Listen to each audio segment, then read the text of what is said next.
주님께서 여러분과 함께 사제의 영과 함께 루카가 전한 거룩한 복음입니다. 주님 영광 받으소서. 예수님께서 예루살렘으로 가시는 길에 사마리아와 갈릴리아 사이를 지나가시게 되었다. 그분께서 어떤 마을에 들어가시는데 나병 환자 10사람이 그분께 마주왔다. 그들은 멀찍이 서서 소리를 높여 말하였다.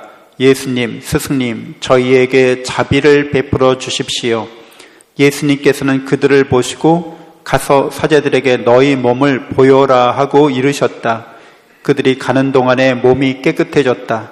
그들 가운데 한 사람은 병이 나은 것을 보고 큰 소리로 하느님을 찬양하며 돌아와 예수님의 발 앞에 엎드려 감사를 드렸다. 그는 사마리아 사람이었다. 그러자 예수님께서 말씀하셨다. 10사람이 깨끗해지지 않았느냐? 그런데 9은 어디에 있느냐? 이 외국인 말고는 아무도 하느님께 영광을 드리러 돌아오지 않았단 말이냐? 이어서 그에게 이르셨다.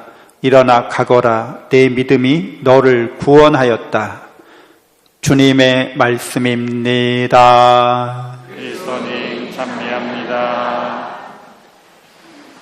참 예수님, 하나님의 복동이 고맙습니다. 고맙습니다. 네, 오늘 제1독서에서도 나병 환자 나아만이라는 사람이 등장하고 오늘 복음에도 10사람의 나병 환자가 등장합니다. 나병이라고 할 때는 천형으로 이렇게 일컬어졌죠. 그래서 이 나병은 성경에서 특별히 죄와 유사성을 지닙니다. 그러니까 죄가 뭔지를 설명하거나 또 이렇게 자세하게 우리가 깨달을 수 있도록 하는 상징적인 병이라고도 할 수 있는 거죠.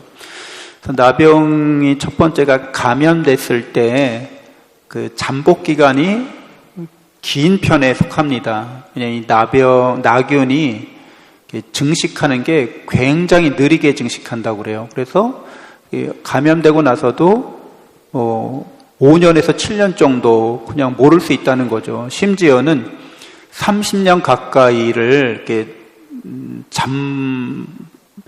잠복한다고 합니다. 이 잠복기가 그만큼 긴 병인 거죠. 그래서 우리들도 이렇게 죄에 감염된다고 하는 것은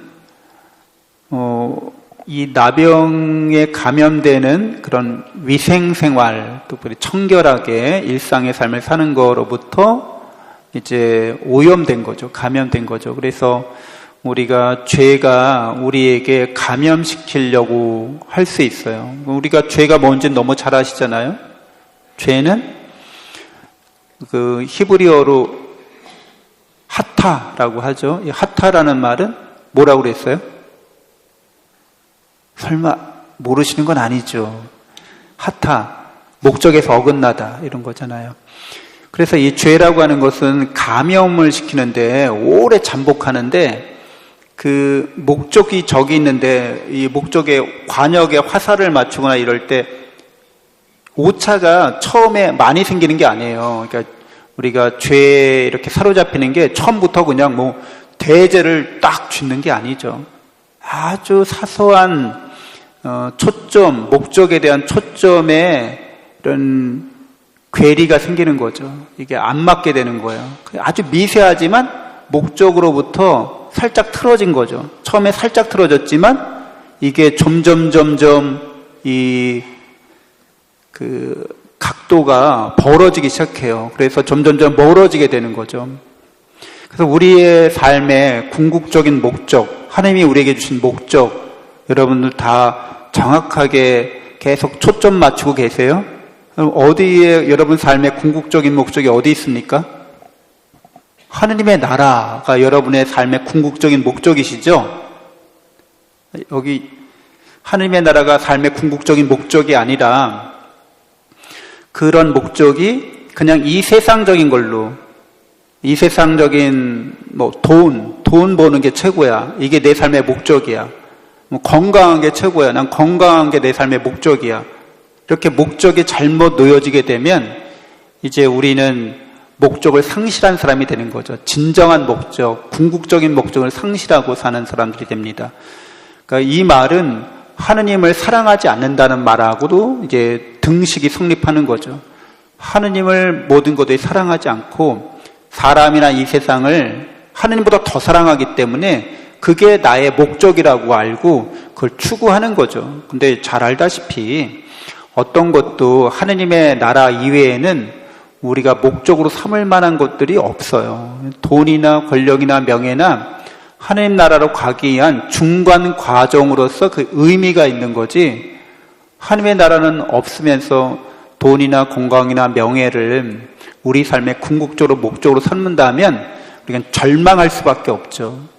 권력을 어떻게 영원히 소유할 수 있어요? 예? 그런 독재자들의 말로가 어떤지 너무 잘 아시잖아요.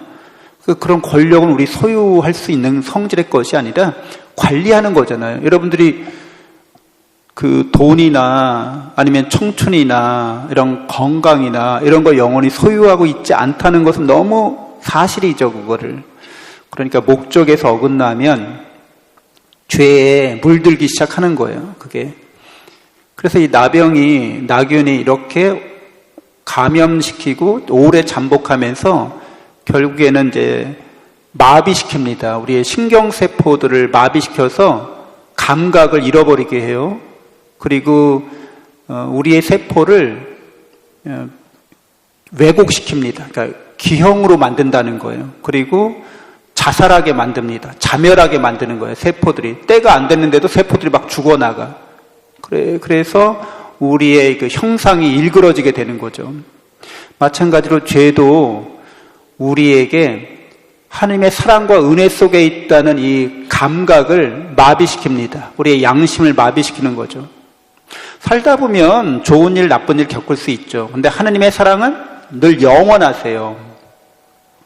우리의 목적에 이르도록 계속 사랑을 베푸시고 계속 은혜를 베푸세요. 그런데 이런 죄에 물들기 시작하면 이런 사랑과 은혜에 대한 감각이 무뎌져요. 그래서 마비가 됩니다, 나중에는.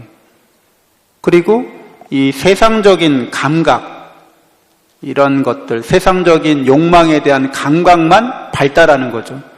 하나님이 나한테 건강을 안 주셨어. 하나님이 나한테 돈을 안 주셨어. 하나님이 나에게 명예와 권력을 안 주셨어.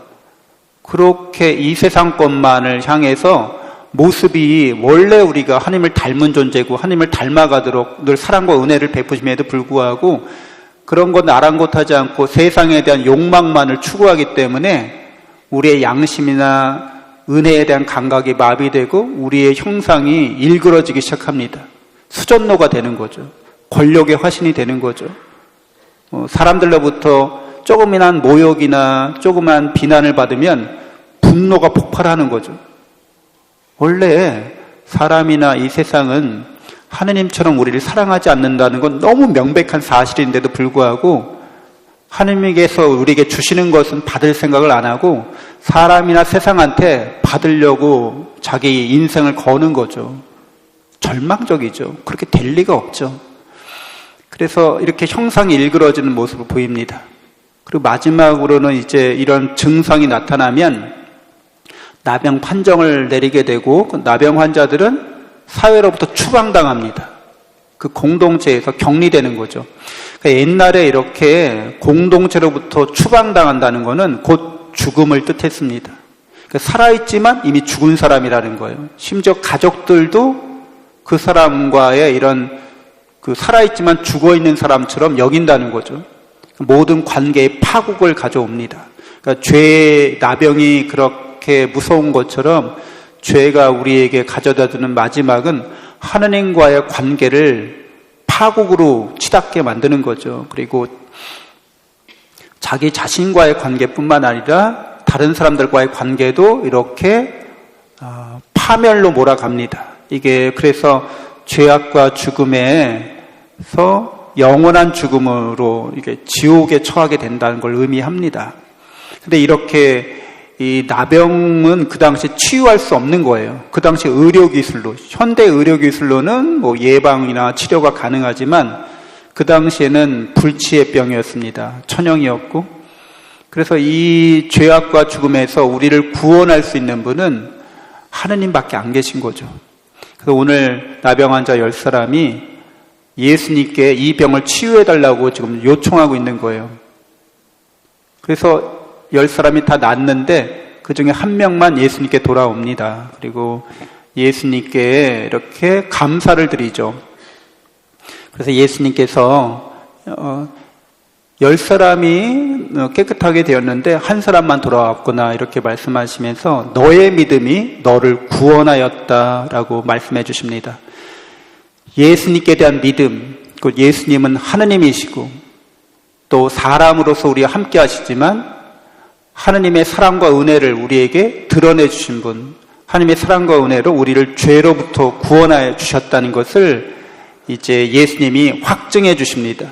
그래서 우리들도 예수님을 통해서 하느님의 사랑을, 그분의 은혜를 깨닫고 믿고 또 충만히 받아 누리는 사람들인 거죠. 그래서 하느님의 아드님 예수님을 통해서 우리가 죄악과 죽음에서 해방되었고 다시 하느님의 나라에 들어갈 수 있게 되었고 또 하느님의 형상을 이제 회복하게 되었습니다. 그래서 언제나 우리가 하느님의 형상으로서 예수 그리스도와 함께 예수님을 끊임없이 나의 주님으로 신앙 고백하면서 죄악과 죽음과 싸워서 승리하는 그리스도인의 삶을 살아가야겠습니다. 잠시 묵상하겠습니다.